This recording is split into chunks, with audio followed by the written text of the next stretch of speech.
हमारा शरीर वह साधन है जो हमें मुक्ति के द्वार तक लेकर जाता है।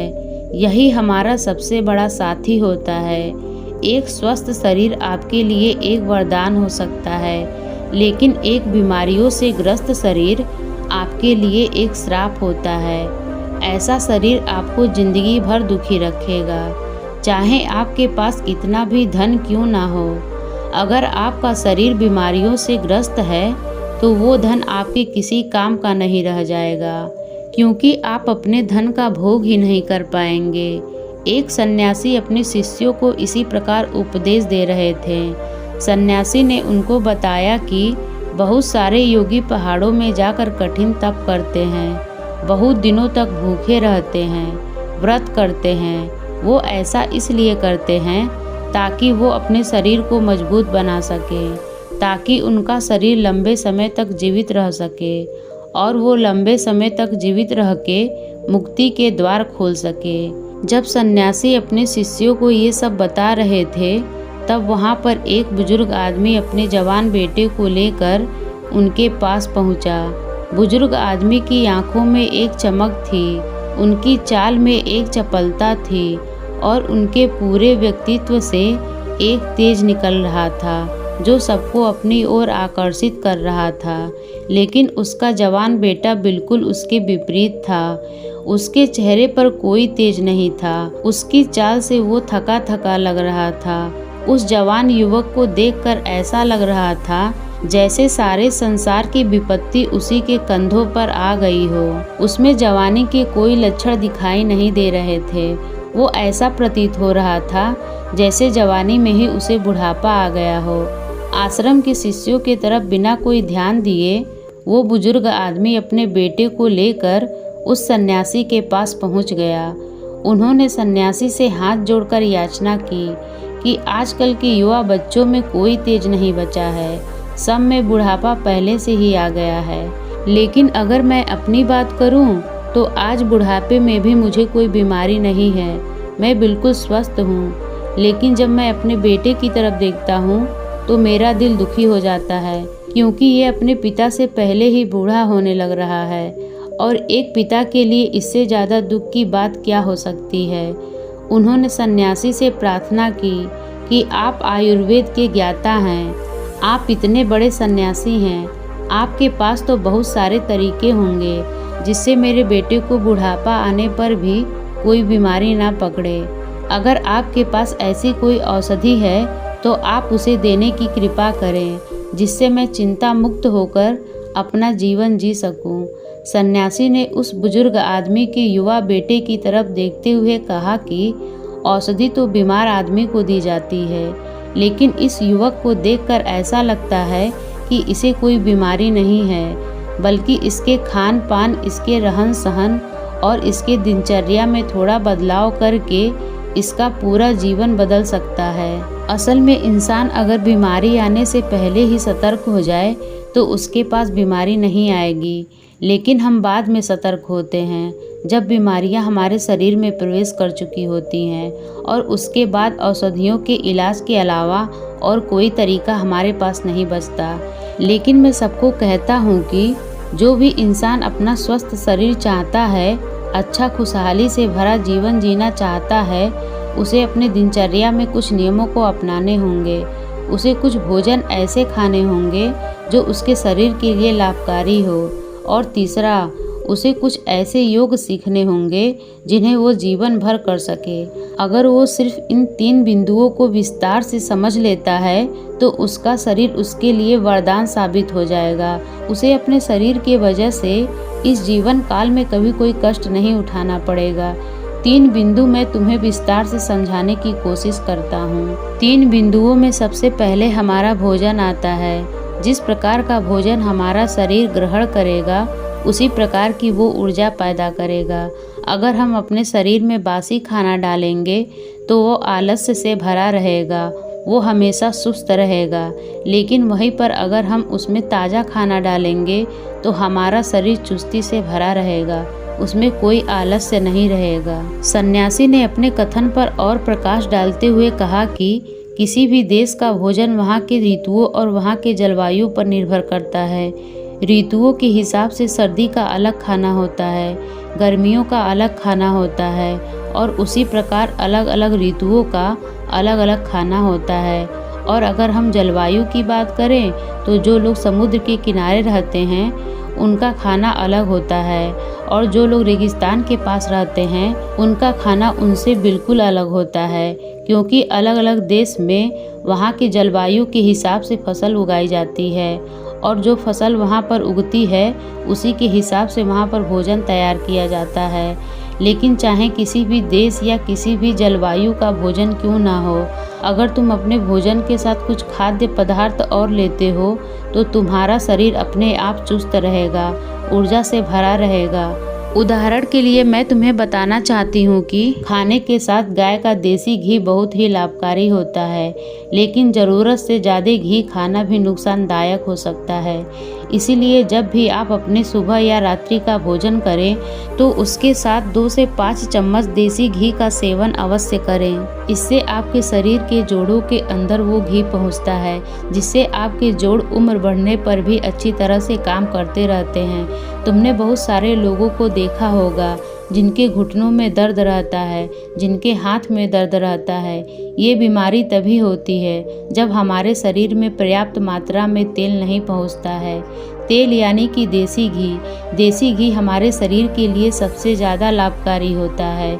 इसके अलावा रात में खाने के बाद गाय का दूध अवश्य पिएं। गाय का दूध भैंस के दूध से ज़्यादा बेहतर होता है, क्योंकि गाय के दूध से हमारा दिमाग तेजी से काम करता है, उसके कार्य करने की क्षमता बढ़ती है, शरीर में चुस्ती बढ़ती है। सन्यासी ने आगे बताया कि सुबह सुबह तुम्हें पेट भर खाना खाना चाहिए, क्योंकि वो खाना दिन भर काम करने से हजम हो जाता है। लेकिन रात में अगर पेट भर खाना खाया जाता है तो हमारा शरीर नींद में जाने के बाद उस खाने को अच्छी तरह से हजम नहीं कर पाता और इसी वजह से कुछ लोगों का पेट सुबह सुबह अच्छे से साफ नहीं हो पाता है। और जब पेट अच्छे से साफ नहीं होता, उसी से बहुत सारी बीमारियों का जन्म होता है। इसीलिए रात में हल्का खाना खाएं और खाने के बाद थोड़ी सी मिठाई अवश्य खाएं, क्योंकि खाने के बाद थोड़ा सा मीठा खाने से हमारी पाचन क्रिया तेज हो जाती है। उसके बाद हमारा खाना जल्दी से हजम हो जाता है। इसके अलावा बासी भोजन कभी ना खाएं। बासी भोजन खाने से अच्छा है आप भूखे रह जाएं, लेकिन बासी भोजन, सड़ा हुआ भोजन हमारे शरीर के अंदर जाकर बहुत सारे कीटाणु पैदा करता है और उसी के वजह से बहुत सारी बीमारियों का जन्म होता है। सन्यासी ने सभी शिष्यों को चेतावनी देते हुए कहा कि हफ्ते में कम से कम एक दिन बहुत ही हल्का खाना जरूर खाएं, या हो सके तो व्रत भी धारण कर लें, क्योंकि एक दिन खाना ना खाने से या कम खाने से हमारा कोई ज़्यादा नुकसान नहीं होगा, लेकिन फ़ायदा ये होगा कि हमारे पाचन तंत्र को एक दिन के लिए आराम जरूर मिल जाएगा। जो पाचन तंत्र सुबह शाम दिन रात 24 घंटे 365 दिन काम करता रहता है, उसे कम से कम सप्ताह में एक दिन आराम तो जरूर देना चाहिए, ताकि वो अपना कार्य आसानी से, अच्छे से और लंबे समय तक कर सके। भोजन के बाद बात आती है नियमों की। कुछ नियम हमें अपने दिनचर्या की ज़िंदगी में ज़रूर अपनाने चाहिए और उनमें से सबसे पहला नियम है समय से खाना। जो लोग समय से भोजन ग्रहण नहीं करते हैं उनके अवचेतन मन के पास कोई स्पष्ट संदेश नहीं पहुंचता है और इसीलिए उसका अवचेतन मन उसके पाचन तंत्र के पास स्पष्ट संदेश नहीं पहुंचा पाता कि इस खाने को पचाने का कार्य करो। और वहीं पर दूसरी तरफ जो लोग समय से भोजन करते हैं उनके अवचेतन मन के पास एक स्पष्ट संदेश पहुंचता है कि ये समय खाना खाने के लिए बना है और इसीलिए उनका अवचेतन मन उनके पाचन तंत्र को पचाने के कार्य में लगा देता है। हम सबको पता है कि हमारा अवचेतन मन स्पष्ट संदेशों में काम करता है। अगर हम उसके पास स्पष्ट संदेश भेजेंगे तो वो हमारे शरीर को ठीक करने में अद्भुत कार्य करेगा। दूसरा नियम जो शरीर को स्वस्थ बनाने के साथ साथ उसे बलशाली भी बनाता है, वो है अपने शरीर का अच्छे तेल से मालिश करना। कम से कम सप्ताह में एक बार अपने पूरे शरीर की अच्छी तेल से मालिश जरूर करें। उससे हमारी त्वचा के जितने भी खत्म हो चुके या मरे हुए कीटाणु होते हैं वो त्वचा पर से दूर हो जाते हैं और हमारे त्वचा में एक नई सी फुर्ती, एक नई सी ताजगी पैदा होती है और वो ताजगी हमारा आलस्य ख़त्म कर देती है। शरीर पर अच्छे तेल का मालिश करने का एक और फ़ायदा होता है, उससे हमारा आकर्षक बना रहता है, हमारा शरीर युवा बना रहता है। अगला नियम आपके जीवन से तनाव को पूरी तरह से गायब कर सकता है। इस नियम का जो भी पालन करता है उसके पास बीमारी दूर दूर तक नहीं भटकती। वो नियम है समय से सोना और समय से जागना। आपको ये नियम बड़ा ही साधारण सा लग रहा होगा। आपको ये लग रहा होगा कि इस नियम के बारे में तो हम सब जानते हैं, लेकिन आप समय से सोने और समय से जागने के अद्भुत फ़ायदे अगर जान लेंगे तो विश्वास कीजिए आप अपने आप ही इस नियम का अनुसरण करने लग जाएंगे। उस सन्यासी ने बुजुर्ग आदमी को सावधान करते हुए बताया कि अगर कोई आदमी अपने परिवार और अपने बच्चों के साथ समय व्यतीत नहीं करता है तो वो तनाव से ग्रस्त हो जाता है। घर में सुख शांति रहती है तो मन खुश रहता है। सभी परिवार के लोग भी खुश रहते हैं और इसलिए परिवार के पास कोई भी नकारात्मक ऊर्जा पास में नहीं आती और उसके बाद आपका परिवार, आपके बच्चे और आप तंदुरुस्ती भरा जीवन जी सकते हैं। कुछ लोग काम ज़्यादा होने की वजह से अपने परिवार, अपने बच्चों के साथ समय नहीं बिता पाते हैं। ऐसे लोग अगर रोज़ समय अपने परिवार को नहीं दे सकते तो कम से कम कुछ दिन के लिए कहीं घुमाने के लिए ज़रूर लेकर जाएं। आप अपने परिवार के साथ जितना वक्त बिताएंगे उतना ही नज़दीकियाँ आपके परिवार के साथ आपकी बनेगी और उसके बाद आपके मन से तनाव गायब हो जाएगा।